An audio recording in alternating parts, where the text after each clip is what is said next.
Hello everyone and happy Tuesday. Hopefully you feel pretty confident with angles and standard position and radians, but just in case you do not, I am going to go over radians with you again today. So remember how we defined a radian to be the measure of an angle in standard position whose terminal side intercepts an arc of length r.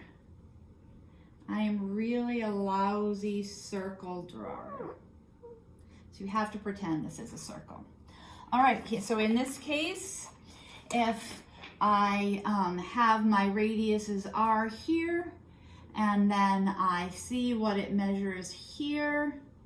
So I pick this up, I put it there, I bend it around, then I draw a radius to that point. This angle in here is equal to 1 radian. All right, we'll rewrite the definition again, just so that you practice writing it down in your guided notes so that you can learn it.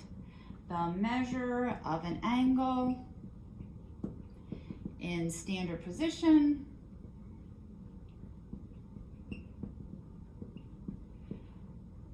whose terminal side intercepts an arc of length r. Okay, then remember the conversion factors we used was if we started with a degree, we multiplied that degree by pi over 180, and we would get out its radian measure. All right, so blank degrees times pi over 180 degrees equals blank radians. And then if we start with radians, so blank radians times 180 over pi would equal blank degrees. All right, and you practiced some of that last night. And then I gave you this chart here, and I repeated it on this note page as well so that you could see the common conversions for common angles and their coinciding radian degrees. So if you really study this circle, it has a lot of patterns in it. So you can see pi over 4, 2 pi over 4, 3 pi over 4, 5 pi over 4, 6 pi over 4, 7 pi over 4, keep going all the way around. You can count by pi over 3s, you can count by thirds all the way around. You can count by 6s all the way around. All right, so you should see several patterns there. All right, so today what we're going to talk about is we're going to talk about the area and the actual length of these arcs these pieces that we are making here. All right, so we don't necessarily have to have a circle in the coordinate plane like we talked about yesterday, but we're going to assume that we can always superimpose one over it so that one side is that initial side with vertex at 0 and initial side on the origin. So say I just had this picture of a circle and asked you to find the area of this part of the circle, being the center of the circle. So if we know this is the center of the circle, we know each one of these is r, but we haven't necessarily defined this to be 1 radian, okay? I can do lots of r's. I could have done an r over here and had this whole big thing, okay? So we don't actually know what this is. We're not defining that. That's what we're trying to figure out. So we can figure out 2 things looking at this picture. We can figure out the area of this thing. This is called a sector. Or we could find the length of this piece right here, and we call that arc length. All right, so the formulas for those are going to be, as long as we're starting with a central angle. Remember what a central angle is from geometry. A central angle has its vertex on the origin. So let's just, on the center. So a central angle has its vertex at the center of the circle. All right, we can pick one side to be our initial side. We can pretend that we're drawing in some coordinate plane here so we can describe these angles with radians or with degrees. All right, and we are trying to find though, you know, this has some degree measurement, but we're trying to find that arc length and we're trying to find the area of that sector. All right, so when we talk about arc length, we usually use the variable S. All right, when we're talking about area of the sector, we're just going to use capital R. All right, and theta there is our central angle. All right, so our formulas are going to be to find the arc length. It is going to be S equals R times theta. And to find the area of a sector, we have A equals 1/2 radius squared theta. Okay, note that in both of these cases, theta needs to be given in radians. So if it starts with a degree, we're going to need to turn it into a radian. All right, so let's do an example. If you have your guided notes, you have some nice pictures right there. So in your first picture, if we were at school, I might have a nice compass that I could help to make my circles here. But remember, we need a central angle going through the center of the circle. So your first picture on your guided notes looks like this. This angle right here is given by the measurement 3 pi over 4. So it's given in radian measurements, and we know that this radius is 13 feet. All right, so if we want to go ahead and calculate the arc length, we're just going to take the radius, 13, multiply it by the angle. So we just get 13 times 3 pi over 4. So we would get 39 pi over 4. You can leave your answer in simplified fraction form unless it asks you to round. If I were in a round, I'd plug that into my calculator, 39 times the pi button. Try to use the pi button and not 3.14. You'll get a more accurate representation. And divide by 4. Okay, so that would give me the length of this piece in feet. All right, so 39 pi feet, or 4 feet. All right, so if we think about that, that's going to be about 10 times pi, about 31 feet. Okay? All right, let's do another example. All right, if we look at your guided notes there, your next example has this angle here, given by 315 degrees. And we know the radius is 11 feet. All right, so again, we're using this formula. This arc length is R times theta. All right, but in this case, our theta is given by 315 degrees, and we need to be using radians. So the first thing I need to do in this problem is change 15 degrees into radians, and we know how to do that, right? We know how to do that by using our conversion factor. So 315 times pi over 180. All right, if I simplify that down, that comes out to be 7 pi over 4 radians. All right, so our angle there is 7 pi over 4. All right, 45 goes into this 4 times, 45 goes into that 7 times, okay? So we get 11 times 7 pi over 4, so we get 77 pi over 4 feet, okay? And again, I can put that in my calculator and get a number. All right, so that's how we find the arc length. In this case, we're finding this arc that went all the way around like this. Right, if we think about if the whole circle is 2 pi, the whole length around there is going to be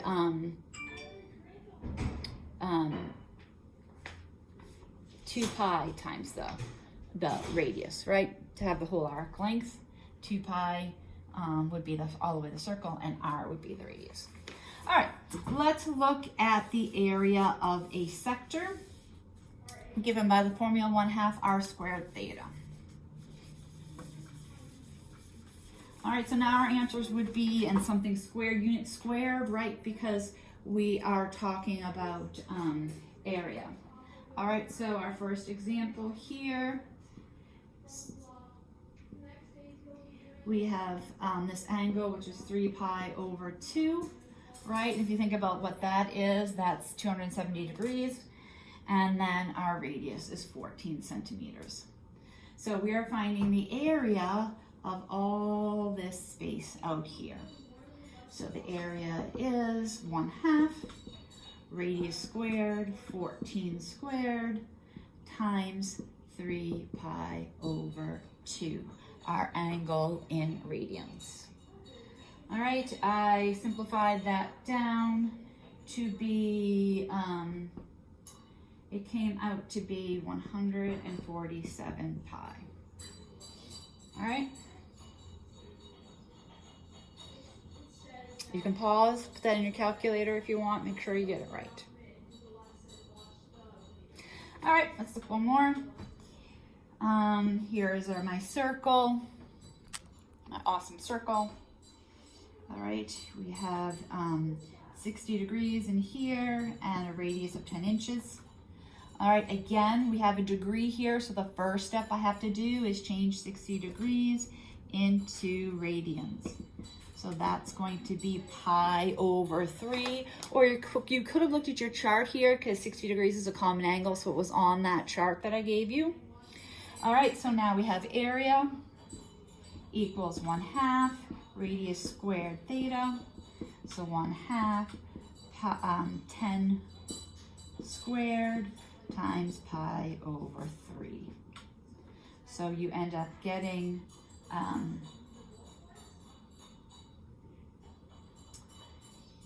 100 pi over 6,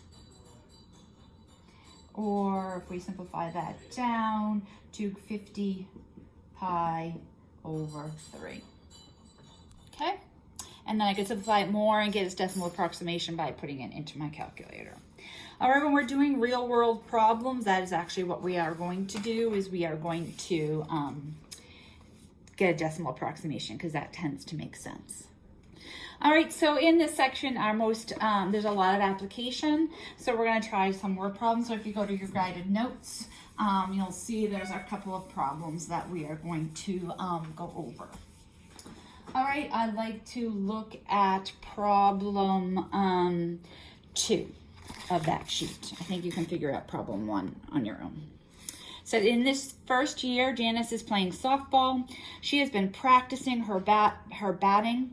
On her last swing at bat, made an arc of a radius of 48 inches and swept through 255 degrees of orientation.